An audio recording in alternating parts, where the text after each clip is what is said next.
Well, that's all, folks. Disenchantment has completed after 5 seasons and a grand total of 50 episodes. While I was initially on the fence about this show, over time I really grew to love and appreciate its characters, lore, world building, and storytelling. And now I can honestly say I am incredibly sad that it's over. I've watched through the show so many times that it's become a true comfort series. Though it has its flaws, it's genuinely become one of my favorite animated series in recent memory. And fortunately, in my opinion, it delivered an incredibly satisfying and heartfelt conclusion with these final 10 episodes. I've got a lot to gush about, so let's do this one last time and talk about Disenchantment Part 5. And this, of course, will be filled with spoilers for the entire series, so this is your final spoiler warning. Alright, let's do it. So I've said before that the season that really got me invested in Disenchantment was Part 3, which I felt found a perfect pacing with its serialized storytelling and mystery setups. Then with Part 4, I felt a little bit let down as the show fell back a little bit into its former episodic tendencies. I'm really pleased to say that I felt Part 5 once again absolutely nailed its story-focused pacing. Though it also feels like they maybe had no other choice. The rumor had always been that Disenchantment had planned to be 60 episodes long. The show had been picked up in 20 episode orders for parts 1 through 4, but sadly, for this latest pickup, they only opted for 10 final episodes. It seems like the writers were tasked with wrapping up potentially 20 episodes worth of story in the final 10. However, I think that they accomplished this admirably. This season built off of the cliffhanger from part 4 and very effectively escalated just about every aspect of the ongoing story to its climactic conclusion. That isn't to say that I wouldn't have preferred an additional 10 episodes, because there are aspects of these final 10 that felt a bit rushed and I wish had a little more room to breathe. In particular, the biggest reason I wish we had gotten a part 6 was so that we could have spent a bit more time with Bean and Mora being in a relationship. I liked how part 3 and 4 teased the Bean-Mora connection. There was a lot of exciting anticipation waiting for that subplot to flourish, so it was awesome to see it play out here. It just feels like the end of season twists and turns could have hit a tad harder had we gotten to see them spend a bit more time together. But everything still hit really well for me, so it's really just wishful thinking. I truly just want more of this show, if I'm being honest. I've also seen reactions from fans lean a bit negative to this final season, which really confuses me. I do think finales generally will bring out more vocal disappointment. That's just kind of the nature of things ending. But after watching part 5 and then rewatching the entire series, including part 5 again, I can't express enough how satisfied I was with this conclusion. While they didn't explicitly spell out every single mystery for the audience, I think the vast majority of them are right there for us to see. But most importantly, the show absolutely did right by its characters, delivering so many beautiful and heartfelt full arc moments for just about everybody. But obviously, I'll go over not only the mysteries that the show closes up here, but why I felt the conclusion was so well handled. So the first episode, Heads or Tails, obviously immediately follows up the big Bean versus Bad Bean ending of part 4. If you recall, Bean cut off her evil doppelganger's head, and then Dagmar threw Bean into the ocean where she was saved by Mora. Part 5 opens with Dagmar taking control of Dreamland and interrogating the remaining gang, who's all trying to keep Bad Bean's body from Dagmar so she can't use it for her evil plan. This leads to some really fun interrogation sequences and a bunch of sneaking around the castle through secret passages. I love that kind of stuff. Plus, I'm pretty sure Merkimer was gone for all of part 4, so it was great to see him return. Put Matt Berry in everything, please. I really enjoyed the little subplot we got with Lucy and Satan as well, seeing Lucy sort of geek out about Satan as though he's a rock star. That made for a fun dynamic. Though I'm not entirely sold on the reveal that Lucy is Satan's son. There are some moments where it plays well later in the season, but I wish it had been forecasted a little bit more. It just kind of felt like it was out of nowhere. My biggest laugh in this episode is for sure Vip and Vap tripping Dagmar and then immediately just ripping a bong afterwards. So funny. So while all of this is going down, Bean has a little romantic getaway with Mora, and with the gang in danger and Bean living her best life, this all kind of sets up Bean's final season dilemma really well. I feel better right now than I felt since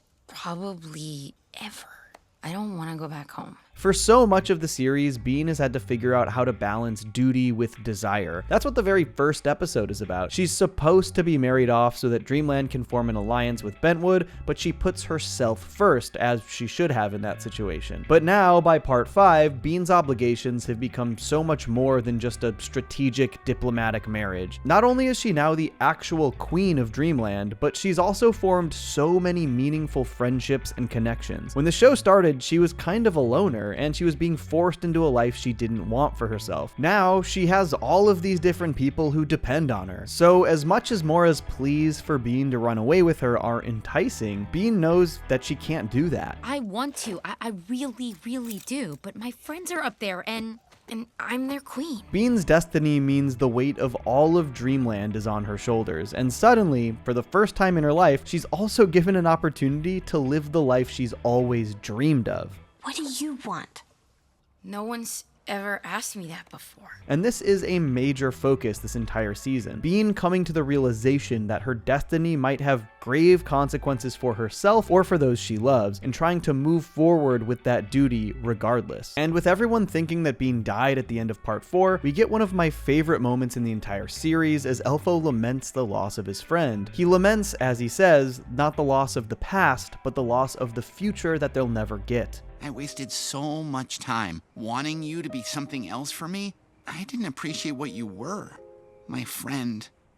My best friend. I can't express how much I dig this growth and realization from Elfo. As someone who is immediately exhausted by Elfo's obsession with Bean in the early seasons, to see them turn that into such a touching moment of self-actualization was really, really satisfying. In general, they do a great job wrapping up character arcs like this season. And it hits even harder with Bean climbing through the window, having heard everything that Elfo just said. What a great, great moment. While part 4 started with a few disparate episodes that focused on different characters, part 5 falls back into a more serialized pace, and these first few have basically 3 focused storylines going on simultaneously. You've got a ton of Bean and Mora relationship focus, you've got the gang trying to make sure Dagmar doesn't unite Bad Bean's head and body, and in Steamland you've got Zog trying to find his other kids, who were kidnapped at the end of last season. And all of these plots interweave and overlap at various points. Bean having to carry Mora around Dreamland because she's a mermaid, obviously, is a pretty funny sitcom-y storyline, but it also creates for some fun drama in these early stages of their relationship. Also very funny physical comedy, alongside the other members of the gang trying to get Bad Bean's body to lumber around the right way. There's some really fun animation throughout. An obvious highlight of the episode is Mora and Bean in the confessional booth, clearing the air about what happened after their first rendezvous. They do a great job this entire season with these cute Bean x Mora moments. Comedically, I also really enjoyed these parts of Zog's storyline in Steamland. They do that thing where a character just straight up describes all of the plot points of the show as we've experienced them, and everyone just kind of laughs at how absurd they sound lined up one after the other. Let me out of here!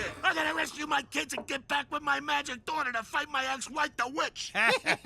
And the end of the second episode once again has another beautiful character building moment, this time for Zog. While fleeing an angry mob, Zog starts reflecting on his past and his mistakes, and through the secret camera in his crown, Bean sees everything. The only good thing I ever did is get out of Bean's way and let her be the awesome woman she is today. I said it before, but this season really nails these moments of self-actualization for so many characters, bringing them full circle. There's a lot I love about this next little leg of the season, starting in the third episode, Electric Ladyland, with one last adventure to Steamland. Though I do have to say that I think the traveling sequence to Steamland was a little too reminiscent of how it went down in part 3. Being in a companion on a motorcycle, they get to the mountains, lose the motorcycle, and need a new means of transport to get there. Kind of repeaty. But at least we get some more Una in here because this moment is perfect. This is Mora. Is girlfriend? Or is... While it felt mostly out of necessity because of the final season rush, these episodes do a lot of good work to show Bean and Mora's relationship hit a lot of different milestones and snags. Though I do think it was a bit drawn out, the argument they have about whether or not Mora is a whole woman served its purpose in at least showing that they're going through conflict in their relationship. It isn't all honeymoon phase excitement. But again, I can't help but feel like this all would have worked better over an additional 10 episodes, sprinkling in Bean and Mora stories across 20 episodes instead of front-loading this season because we're racing towards the finish line. Honestly, I just personally love anything in Steamland. I would have watched an entire series set in this place. Truly some of my favorite backgrounds in animation history. It's just such a vibrant and beautiful location. Their search for Zog eventually leads them to a confrontation with Alva, who brings them up to his skyscraper and reveals that he's been taking care of Zog. I kind of love the way this show sprinkles tiny hints for things that really only pay off if you're paying super close attention. If you look closely when Zog arrives at the robot fight in the previous episode, you can see Alva and the Archdruidess in the crowd. We also know that they have access to the camera in his crown, so it makes sense that they'd be able to track his location. And this episode is where we actually start to get a lot more insight into actually what Alva's goals are. I think some people were disappointed that there wasn't more of a focus on his plan and that it didn't play into the conclusion as much, but ultimately his aims are pretty clear the entire show. Alva is interested in using magic to further scientific exploration. This is why he has a contract with Satan to use the steam from hell to actually power Steamland and allow their innovation to flourish. This is also why he wants Bean. Her electric abilities are basically an unlimited power source. He wants to harness that magic for science. He basically says this outright back in part 3. What exactly are you offering here? An alliance is what I'm offering between magic and science. Hence why we see this bean-sized suit in this episode, meant to harness her electricity to power something. And this is obviously also why he's interested in the goo, but we'll also get to that later when we reach the finale. It also becomes clearer that part of his attraction to Bean is because she looks like a squirrel with those big teeth, and he has an absolutely unhealthy obsession with the squalid squirrel cartoons. That is honestly a pretty funny reveal in my book. Speaking of infatuation reveals, it becomes clear that the Archdruidess is mostly working with Alva because she has a huge crush on him, which tracks. Why else would she have a portrait of the guy in her church in Dreamland? I understand it might not be everyone's cup of tea, but I truly appreciate how much more you get out of this show when you really focus on all of the little details. They don't spell everything out for you, and to me, that makes it more fun to consume. Piecing everything together is part of the fun for me. In the following episode, the gang finally rescues Derek, Bearboy, and Freckles from the freak show at the Steamland Carnival, which leads to Zog and Ursula reuniting. I know this was revealed at the end of last season, and I'm not going to complain because I want Zog and Ursula to live a happy life together, but this show definitely has a problem with fake-out deaths. It genuinely might be its favorite thing to do. Sometimes characters fully die and then come back from heaven and hell. Barely any characters in the entire show who are thought to have died actually remain dead. Okay, but during this jailbreak, we get what is probably my favorite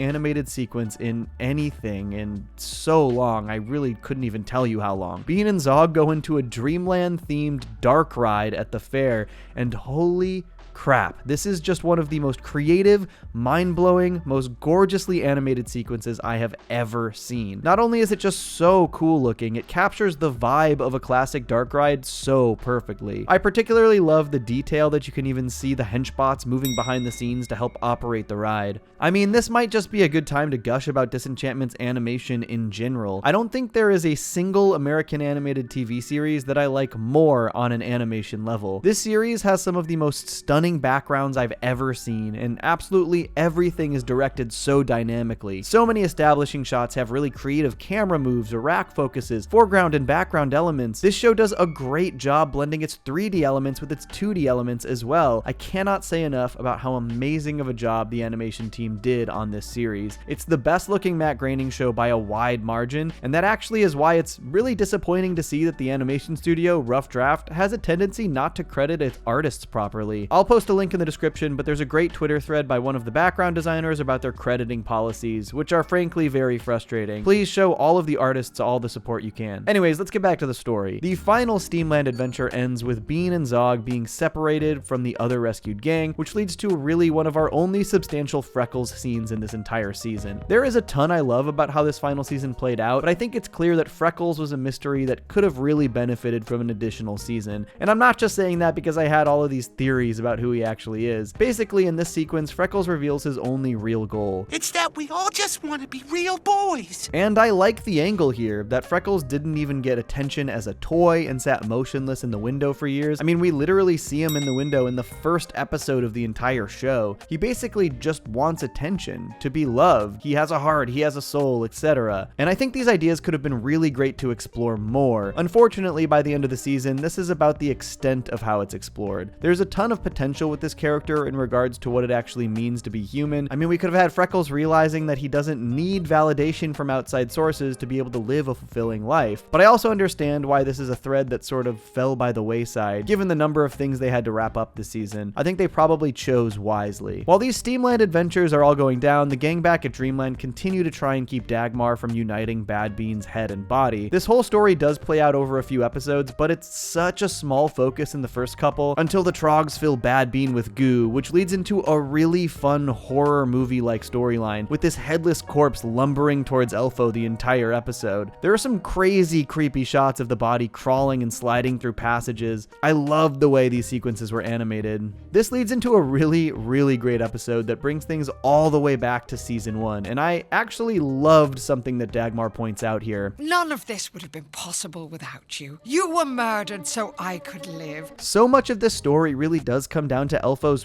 first decision in the entire show, to leave Elfwood. Elfo stumbling into Dreamland leads to the entire search for the Eternity Pendant, which leads to his death and Bean's decision to save Dagmar. It's the major inciting incident for all of this conflict, but also the inciting incident for what would basically reunite and fix many aspects of this world. But again, we'll get there. This leads Elfo down an existential path, and he ends up using the orb we've seen previously to time travel back to when he was killed. Side note, the animation in the time travel sequence, so great. Now, I always thought who killed Elfo was sort of irrelevant. The important thing was that it happened, not necessarily who did it. But I gotta say, the reveal that Elfo actually killed himself on accident is perfect. Such a funny twist, and so very Elfo. Even if they fudged the orb's abilities a tiny bit to make it work, it was absolutely worth it. And the other Elfo development I like this season is his relationship with Mop Girl. This obviously didn't seem to be hinted at any time before this season. However, I think the way it escalates is really well handled, starting with them making out just as a ruse to hide Bad Bean's body. But the way their connection escalates over the course of the season feels really natural to me. Mop Girl sort of helps anchor Elfo into the reality of the situations they face, specifically calling him out for trying to dangerously change the past. Elfo is hugely encouraging to Mop Girl, pointing out her natural talents and ability to lead. They're a good fit, and there are more reasons I think the pairing makes sense thematically that I'll go over towards the end of the season. And this was a really nice touch. Anyone remember this line from season 1?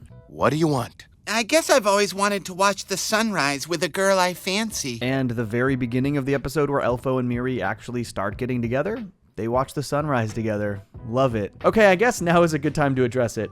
The Miri reveal. We finally see confirmation that Miri the Mop Girl has elf ears. She is half elf, half human, and obviously this comes at the end of the season, but she becomes Dreamland's new queen. And yes, I totally called this 2.5 years ago. Huge thanks to everyone who flocked to that video to post excited comments about me being right. It was really gratifying. I even got an incredibly nice tweet from showrunner Josh Weinstein about the video. It was really cool to experience. Obviously, some aspects of my theory were not precise. We do not learn exactly who Miri's parents are, so my prediction that she was the daughter of Yogg was not confirmed. But we also don't get confirmation that it wasn't Yogg, just that Miri was left in the Enchanted Forest as a baby. Ditching the bastard half-elf child of a king isn't too crazy of a scenario for this world. Even without the familial reveal, the important aspect of that theory was why she would be the right ruler for Dreamland, and they say it outright here. Let's say you are half human, half elf. Think of the possibilities. I'm not just talking about us, I'm talking about uniting Dreamland. So yeah, I'm pretty proud of that one. The next 2 episodes are the only 2 this season that even feel a little bit episodic, but even then they take place in the midst of a big traveling adventure, and that's sort of how I most appreciated the episodic stories throughout this show, the ones that were their own individual story but were baked into a larger serialized event happening around them. Arguably the best episode in the entire show is Last Splash,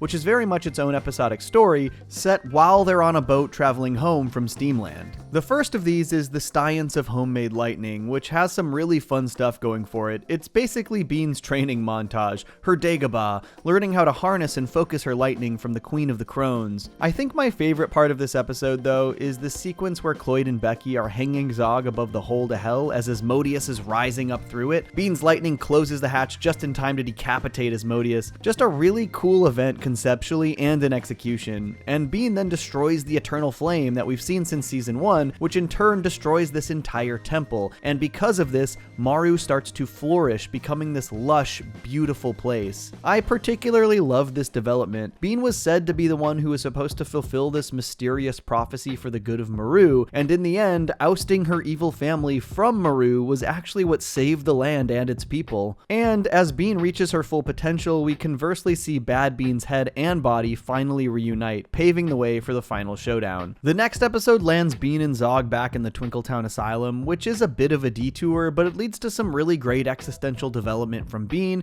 as she really starts to reconcile with the battle that lies ahead of her, and the idea that by stopping Dagmar, she may have to sacrifice her own existence, which also hits Zog in a heavy way too. You shouldn't have to choose between existing and saving Dreamland. Baby girl, you gotta save yourself. Which hits even harder knowing how Zog treated Bean early on in the series, using her as a diplomatic pawn who would have to sacrifice her own life and goals for the furthering of Dreamland's interests. We also see Mop Girl and Elfo start to unite all of the people surrounding Dreamland in preparations for the final battle throughout the previous 2 episodes, which is a development I love. The elves, trogs, humans, and creatures of the Enchanted Forest, even the mole people, everyone starts doing the work to take down Dagmar, uniting everybody against a common cause for a better world. Probably the most important theme in the show, in my opinion. And this leads us into basically the epic 3-part finale, starting with the Battle of Falling Water. Actually, this might be a good time to tell everyone, if you didn't know, that there are actually Disenchantment comics coming out soon. Apparently, over the course of the show, they created around 500 pages of comics and strips set in Dreamland. I've read a couple of them from this Comic-Con exclusive book that I'm fortunate enough to have a copy of, but they want to release 3 volumes of tons more comic book content, starting with Untold Tales Volume 1 in November. If you like this show, I want to urge all of you to please buy this because I really want them to release all 3 volumes. This has always felt like a world that could be expanded on in so many ways, and comics are kind of perfect for that. And the couple I've read are really fun, so I hope these are just as good. Alright, I think we gotta talk about the best moment in the entire series. Vip and Vap swinging hammers. Some people are so upset about this, and to them I say,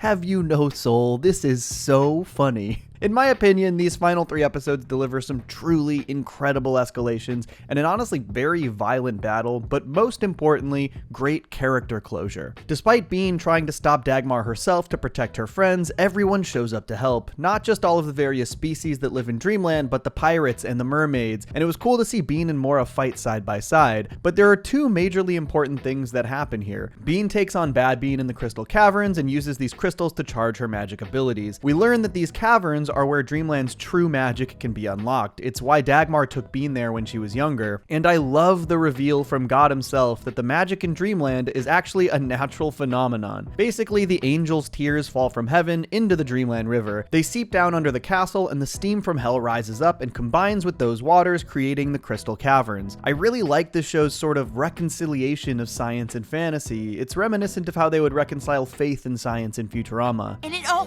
originally comes from nature, and you know what?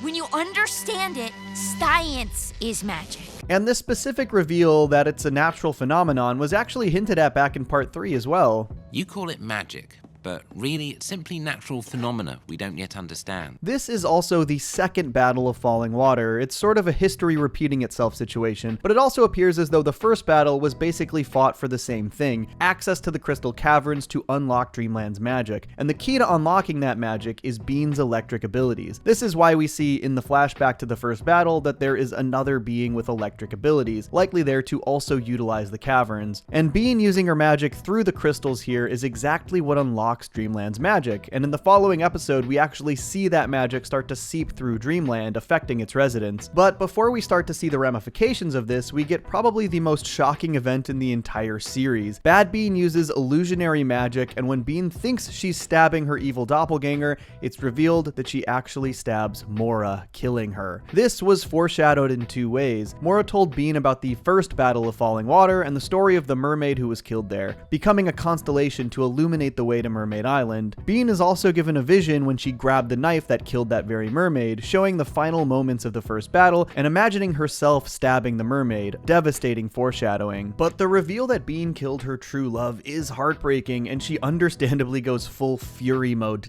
decimating Bad Bean with her lightning. Now, I know this is the show that absolutely refuses to kill off characters, so a lot of people didn't necessarily expect Mora to stay dead, but personally, I don't think it matters in context, because what's important important is Bean's grief and growth through this grief. At first, she lets her grief consume her. She completely gives up, and without her help, Elfo, Miri, and Lucy do not stand a chance against Dagmar, and Lucy is actually killed again. But for real this time, his body, except for his tail, is incinerated in lava, and Lucy's death is Bean's big wake-up call. Lucy's dead, Bean. What? No way! In lamenting the love that she's lost, she's now lost another of the most important people in her life. This big fight with Dagmar has what, to me, is one of the greatest pieces of writing in the entire show. One of the major messages this series has to offer, that love isn't just something we experience and have, it's something that stays with us through our memories. Bean's love for Mora isn't gone just because Mora is. And this isn't just a great message, it's beautifully foreshadowed. Let's jump back to Last Splash and listen back to Mora's song. And someday if there's a war on some not so distant shore and lines are drawn, I'm never gone. Mora explicitly spelled out in that first major appearance exactly what Bean would need to remember. Even after her death, she's never gone. This star's your guide, and I am always on your side. And what happens in this battle with Dagmar? Just when Bean looks to be bested, the star pendant falls out of her collar, and that star is her guide, to remember that Mora is always with her, that Mora is always on her side. See, Mom? That's the power of love. It's not just the moment love happens. Love's the memories long after it's gone. And this ultimately continues to power Bean through to the end. I just really love the attention to these little character details. Everything is set up beautifully if you look close enough. Alright, before we dive into the actual final episode, let's talk about Jerry. I cannot get over how his story escalated. Jerry has always been probably the sweetest character in the show, but having died twice now, he is also always at odds with God, which is so funny to me. He's just constantly questioning why God would allow all of these horrible things to happen, and God continues to give him unsatisfactory answers. And how does that play out here? Jerry kills God. He freaking bricks him. There's a whole sequence where Lucy and Jerry are trying to hide God's dead body. How can you not love that? What is that? Is that who I think it is? What the hell did you do to his head? And the way the world becomes completely desaturated when God is bricked is so cool and creative. I almost wish we had gotten to see this play out for longer. Feels like a godless dreamland could have been a really wild thing to explore for at least a few episodes, maybe a season cliffhanger. Let's dive into that finale now because there are a lot of things to talk about. The first being, this episode was written by Matt Groening solo? I am a little suspicious about this. Groening has co-written a handful of scripts for all three of his series, but his only other solo writing credit for any of his shows is the Simpsons episode Colonel Homer, which aired in 1992, over 20 years ago. I feel like the script was also probably handled by showrunner Josh Weinstein, who wrote the previous two episodes as well, but who knows, maybe it was all Groening, and this is a good finale. We do end up getting a full explanation for what the goo itself is, and it's once again a result of Dreamland's magic between heaven and hell. Basically, the Trogs consume the magic waters from the stalactites formed from their combination, and then the goo is actually their blended up brains. Pretty gross, but with Dagmar having been eating their brains, this actually does make sense. This likely helps fuel her own abilities because of their magical properties. Presumably, the brains have magical properties because they feed on the magic waters, and then continuing to feed on that magic keeps the Trogs alive without their brains, which is how they now protect themselves from both Dagmar's meals and from her entering their dreams. Okay, let's dive into the final battle itself. Personally, I love that they opted for this season's wild drug trip to take place during the final battle with Dagmar. And not only is this wildly impressive visually, like all of their drug trip sequences, but the way this is actually a compelling and well choreographed fight sequence during the trippy visuals makes it so impressive. And I loved that Una, the absolute badass that she is, had this huge moment in the end to come in and help Bean. Una being the mother that Bean deserved all along, fighting the mother who abused and used her, aiding her daughter daughter when she needed it most. Okay, let's talk Alva, because it seems like people were a little confused about his plan and motivations. Yeah, maybe the end of his story could have been a little bit more involved in the actual climax of the season, but Alva was largely off doing his own thing the entire series, and I think his fate was fitting. Alva's ultimate plan basically lined up exactly with everything we'd seen from him. His attempts to utilize magic for massive scientific breakthrough. Alva wanted to use the Trog's goo as a power source to fly his rocket, and he needed Bean's electricity to be an unlimited power source so that the rocket could make the full journey. But where was he going? Well, he said the moon, but it's clear to me that that wasn't his actual goal. They made it to the moon. He had further sights in mind. I'm sure many of you caught it, but in the same shot of the rocket blasting from its home planet, we then see another planet appear beyond the moon, a planet that looks suspiciously like Earth. This is where Alva was going. He was trying to use magic to make this ultimate expedition. He needed the goo to lift the rocket into space and Bean's magic to power it the entire way there. We need Bean's magic to survive the voyage. Instead, the Trogs used Alva to get themselves to the moon, which is also perfectly fitting, given how absolutely obsessed with the moon they are. A great end to both of their stories, if you ask me. Though obviously this traveling to Earth thing seems to raise a lot of questions about the planet that Disenchantment takes place on, and also throws a ton of wrenches into the whole Futurama Disenchantment shared universe theory that everyone was convinced was fully confirmed after Futurama's latest Disenchantment cameo. Go check out my video about that one if you're interested. I would love to hear theories about these twin planets though, as they relate to Disenchantment. Okay, now let's talk about Lucy and how damn perfectly his arc comes to a conclusion. I have seen a shocking number of people upset that Lucy ends up in heaven, and I'm a little bit baffled by this. Lucy's entire thing throughout this entire series has been that while he is a personal demon, he's actually a genuine sweetheart deep down. He tries to act like he doesn't care, but literally throughout, he is constantly helping people at his own peril. I mean, they say this. I'm gonna let you in on my darkest secret. I'm nice. He literally gives up his immortality to save Bean and Elfo back in part 2. He loves to maintain the facade of being evil, but he is absolutely the sweetest boy. So, of course, his final act in the show is to forego his own happiness for the sake of one of his best friends. Because what?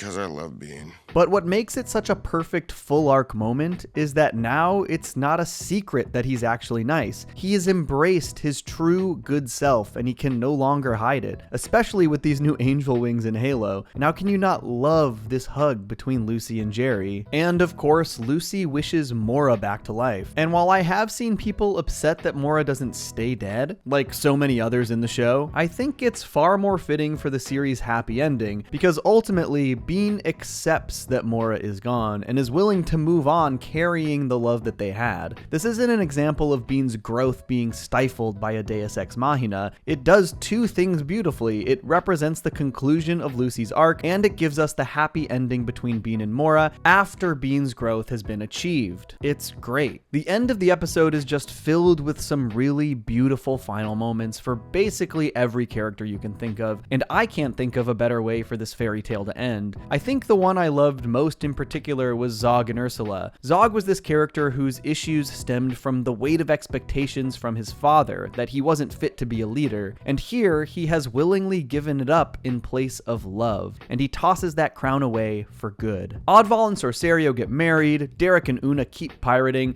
Bunty and her family live in Bean's room now, even the freak show guy gets eaten. They really make the rounds, and I don't know how you couldn't end up smiling after this sequence. I have seen some people upset that we didn't really get any real explicit final moments between Bean, Elfo, or Lucy. This is one of the reasons people are upset that Lucy is still dead. But I'm gonna be honest with y'all, that's one of the major themes of the show, that the love people share doesn't just exist in the time that they're together, but it's carried with them throughout their lives. And the most important final moments for these characters was actually Bean describing exactly how much these friendships have affected and changed her. You said we have to make our own destiny. And I rejected thinking that for a long time, but now that it doesn't matter anymore, I can finally embrace it. This is the kind of final moment that aligns with that theme perfectly, that Bean is forever changed because of her connection to her two best friends. My darling demon Lucy,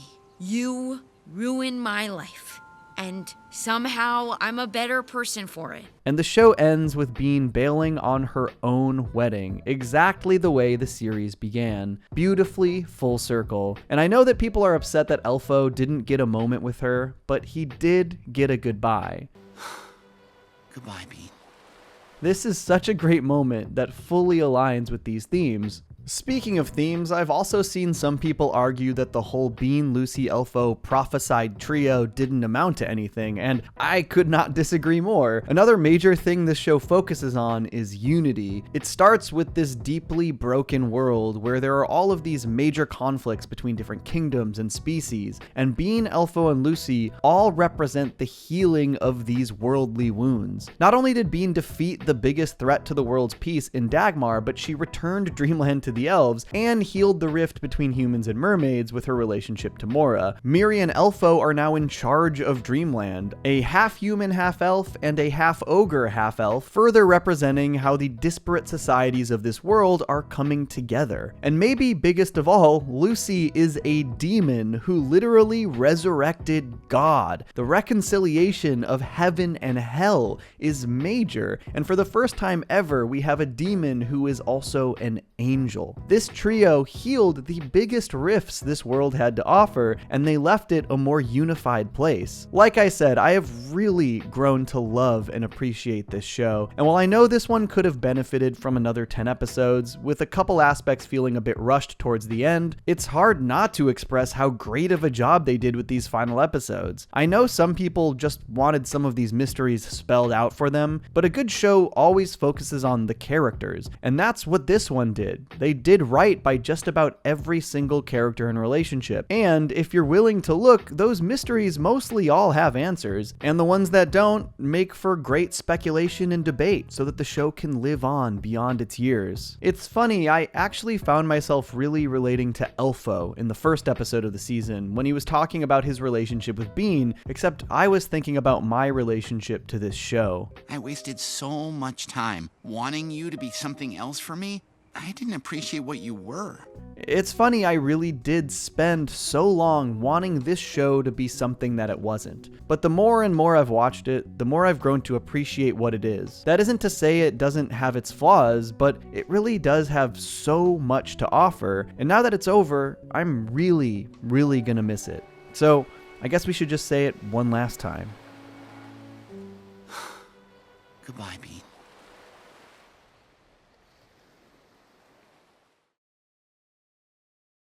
Folks, thanks for watching this final season breakdown of Disenchantment. Make sure to tune in later this week for my final entry in the Disenchantment Futurama References series, and I also would love to hear if you'd be interested in more Disenchantment videos. Now that the series is over, I'd really like to do some character journey videos throughout all 5 seasons for a lot of different characters, but I want to know if that's something you'd like, so let me know in the comments. Peace! I stay mellow watching Johnny Two Cellos. He talks cartoons, he's a really cool fellow. He keeps you posted on adult cartoons. If that's what you're into, then grab a spoon and a very big bowl of your favorite cereal. Feels like Saturday morning cartoon material. Johnny Two Cellos, watch him on YouTube. Now enjoy this groove and bust a move.